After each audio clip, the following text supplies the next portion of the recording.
Chapter 1, what is Six Sigma? I wanted to actually have some discussions with you, okay? Let me put it in the chat box. What is Six Sigma? I'll give you 1 minute to answer. Let me see in the chat box, what are the answers that you get? What is Six Sigma as per you?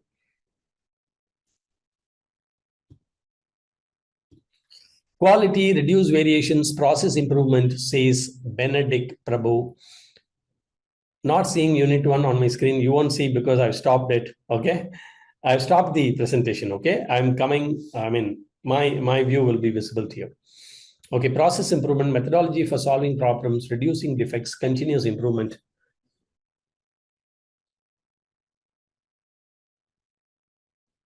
Okay, fantastic. Thank you very much. Okay, so let me share with you what is Six Sigma, okay? So Six Sigma is a Greek letter word like this, sigma, okay? There is something called capital sigma and small sigma. The capital sigma is actually summation, okay? And the small sigma represents the variations, okay? So in this, we are going to talk about what we are going to cover here is data-driven processes and decisions, defining Six Sigma, commonly applied Six Sigma principles, challenges of Six Sigma, okay? All that we are going to talk. Okay, now I will go off the presentation and ask you a few questions, okay? Now there are various ways of solving the problems. The first way of solving the problem is, I'll give you various options, okay, to solve the problems. The first way is you can call, let's say, a priest, you can pray to God. Is this the best method of solving a problem? Because God also comes and helps you, right? So is that a best method of solving the problem? Okay, because you have various options for solving the problem. Okay, let me open up that options for you, okay? Let me open up the options for you. Now we'll get into something very interesting. So option number 1, okay? We call it as Pujari, priest, okay? Method number 1, we can call it as M1, okay? That's one of the options. Okay, that's a magician, you can call a magician. You can call, Feng Shui in Japanese, in Chinese, it's called Feng Shui. Like, I'll call it as option 1, okay? I'll call it as option 1. I'll call it as option 2. I'll call it as option 3. I'll call it as option 4 and option 5.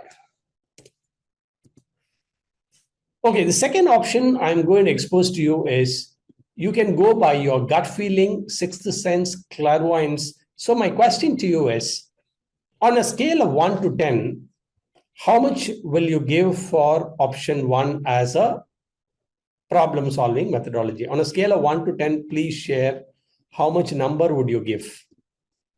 Is this the best method? 9 or 10 being the best method, okay? Is going to priest, magician, vastu is the best method on a scale of 9 or 10 being the best method, okay?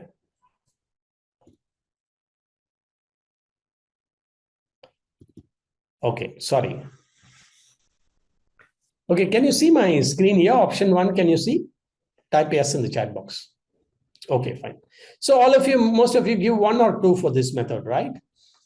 Right. Okay, now second option, just hold on.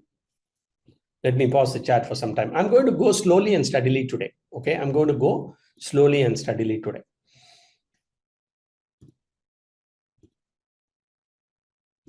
Okay, the second option that I'm going to open to you is you can use, some people use gut feeling to solve the problem. I think in my experience, I think in my sixth sense tells, not experience, sorry. I think in my sixth sense tell me, this clairvoyance tell me, my intuition tell me, my gut feeling tell me. Okay, so is option 2 the best method? How much rating would you give on a scale of 1 to 10? How much would you give for option 2? Let's see in the chat box. 9 or 10 being the best option, and 1 or 2 being the worst option. Some people give 10. The Mukesh Kumar says, oh, this is the best option. Go by your gut feeling and solve problems. So Manchi Vasu also says, go by gut feeling and solve the problems. Okay, right. So which option between option 1 and 2, maybe option 1 is not the best option. Option 2 is slightly better, maybe, because you are using experience, gut feeling. So you can give a 2 or 3. Okay. Satat Ali is saying 10. Okay. Go by gut feeling and solve the problems. Okay. Let me give you option 3. Use your experience. So how much number would you give for the option 3 as an option to solve the problem? Okay. Experience.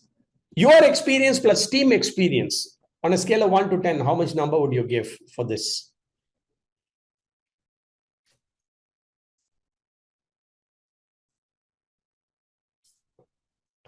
To solve the problems. Now, your team plus data. You have the data, you take your team, and then you give this. Now people give 10 on 10. Okay, now you understand. Okay, so you have the data driven. That's why we say, in God we trust, rest of them bring data. Okay, so this is data-based decision making. Okay, all of you type DBDM in the chat box. It is a data-based decision making, and we want everyone, the best option is through data. In the absence of data, you can use your experience and team experience. In the absence of data and experience, the team experience, you can use your experience. In the absence of data, your experience and team experience, you can go by gut feeling. And in the absence of gut feeling, even your gut feeling fails you, then just pray that everything, you can go to a magician, you can go. If this is clear, all of you type SC super clear in the chat box. If you found so far, if it is useful see, all of us have a religion, all of us pray to God, and ultimately we decide and leave things to God. That is okay. But when you're in business, you have to take decisions based on data, and the results you leave it to God. Okay, people don't say that, okay, God is ultimate and all that we know. Okay, but then you cannot start the business without any data analysis, hoping that God will help in everything. How many of you agree with me? Give me a 10 on 10 if you agree with me completely. Good. Thank you very much. 20. Somebody gives me 20. All right. See, I'm also a very pious and religious person, okay? But then here we are talking about business, so we need to make sure that. All right, so I will draw your attention back to the slide. What is Six Sigma?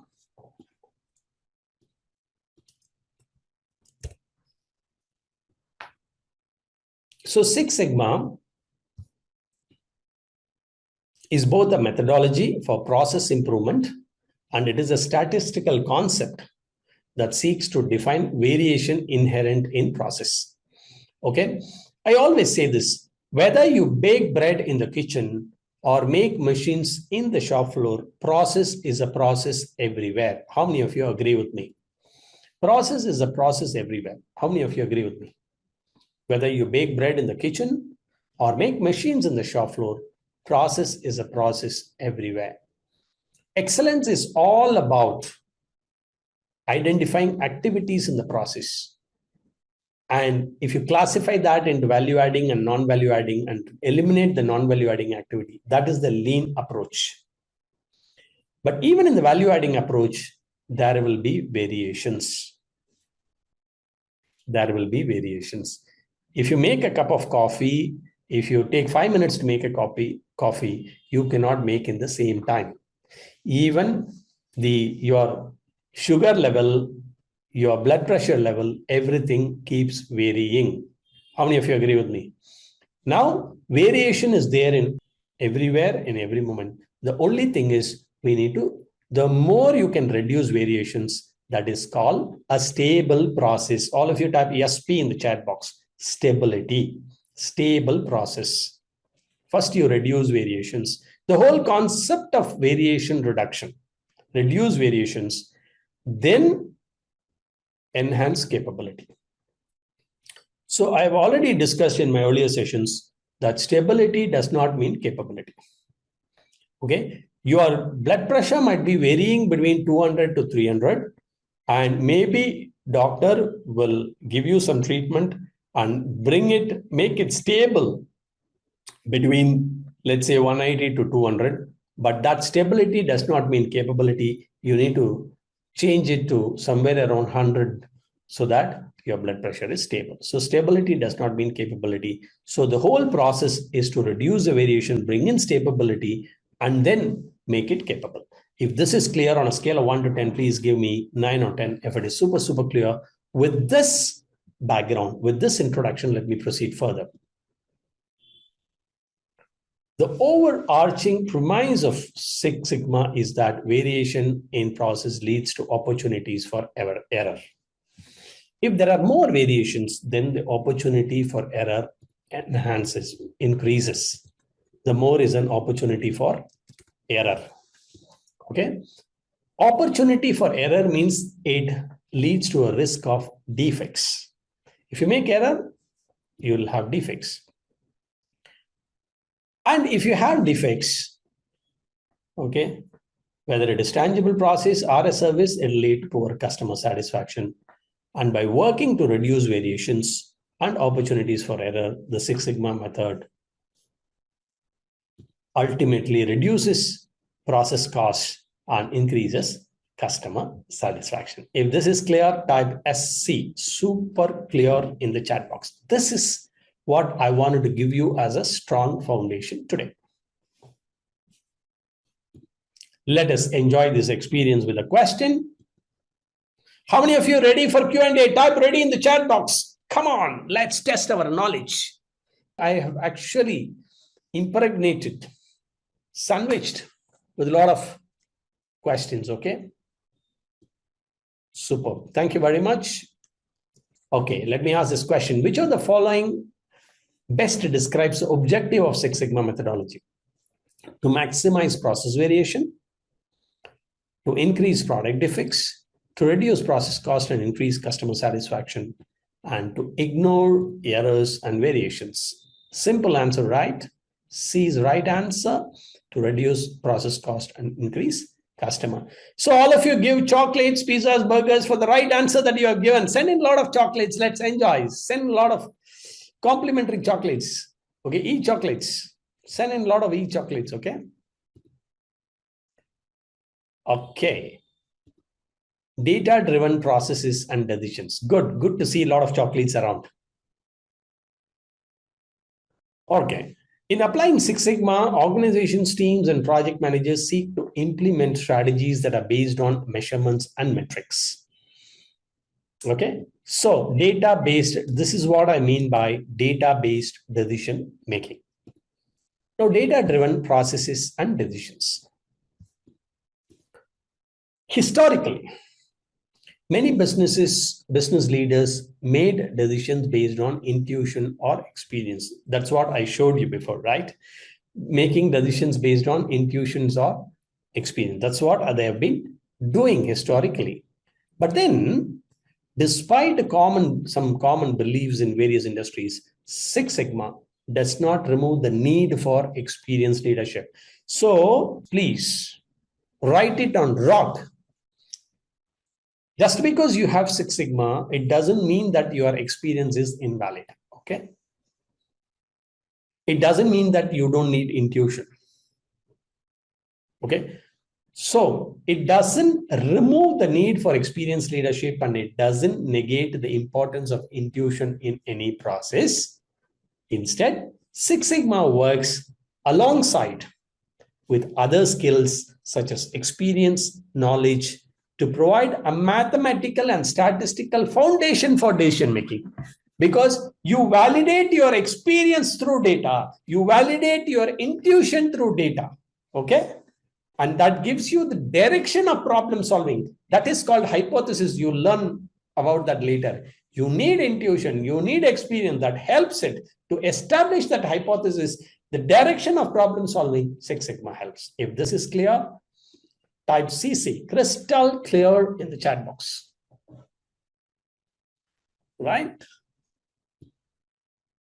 Data-driven processes and decisions. Data-driven processes and decisions.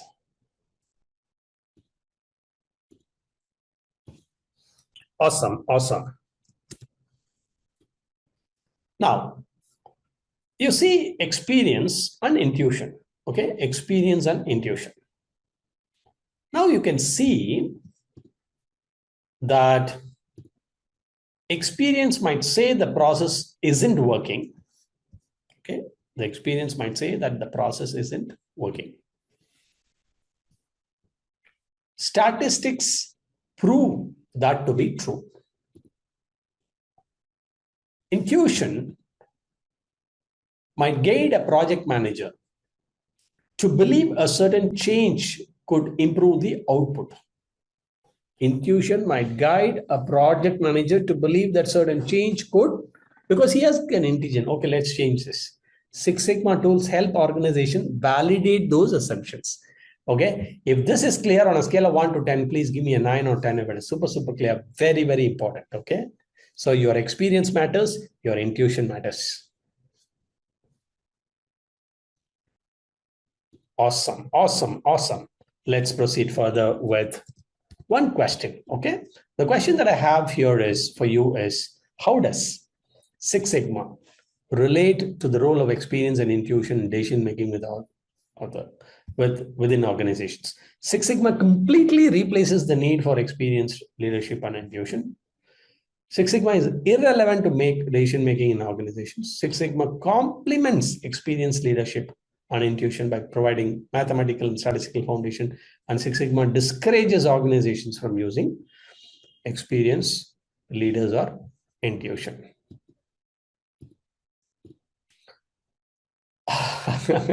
Before I ask, people are typing. All right, so C is the right answer. It complements experienced leadership. So you can send pizzas, burgers, chocolates, and all that. Now, decision making without Six Sigma. What happens when you make decision making without Six Sigma? Okay.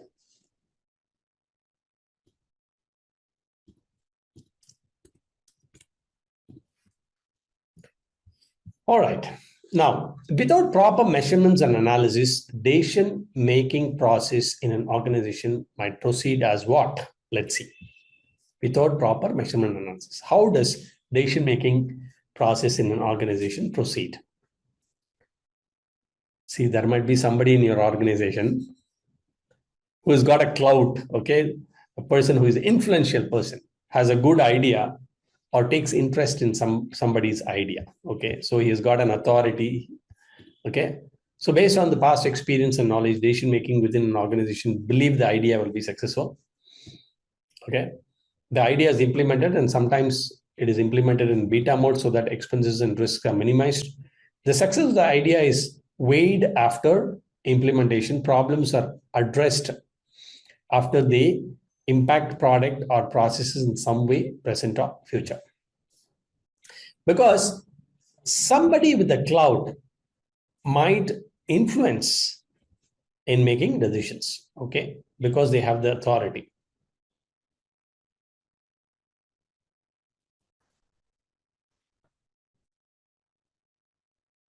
Okay, now let's see what is beta testing. Beta testing is the act of, how many of you know what is beta testing? Type K, no W in the chat box. If you don't know, type D and K in the chat box. Do not know. D and K is do not know, okay?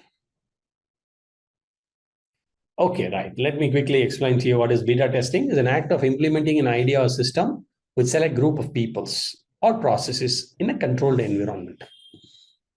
Okay, like even COVID vaccines were beta tested, right?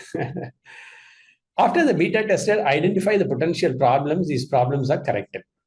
Okay, the idea or a system or a product can be, so it's more of a trial and error based, right? The entire population of the customer employee, the idea, system, or a product can be rolled out to the entire population of the customer after it is tested and corrected. That is called beta testing.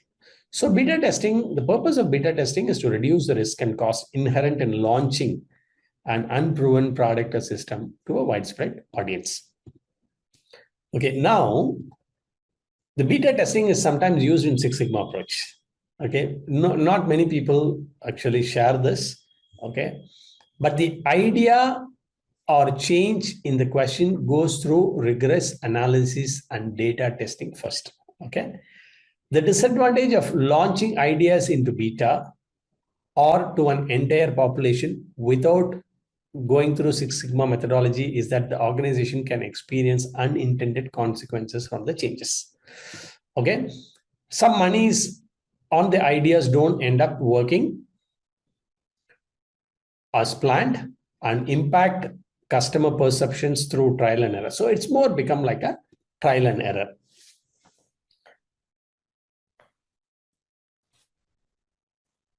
Okay, so people don't understand the loss associated with not going through the problem solving methodology, and hence they go through this trial and error. Okay, so let us ask the questions quickly. Okay, what typical steps in decision making process within an organization without proper measurement and analysis? Ideas are evaluated based on thorough measurement and analysis. Decision makers address the problems before they impact product or process.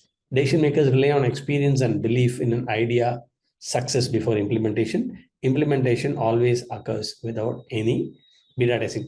Listen to the question carefully. What are the typical steps in decision-making processes within an organization without proper measurement and analysis? Let's see how many of you have. All the answers are there. So mostly answers are situated around C. Belief. Okay. Now we are talking now about decision making with Six Sigma. How does it help? Okay, we have seen decision making without Six Sigma. So let's quickly see decision making with Six Sigma.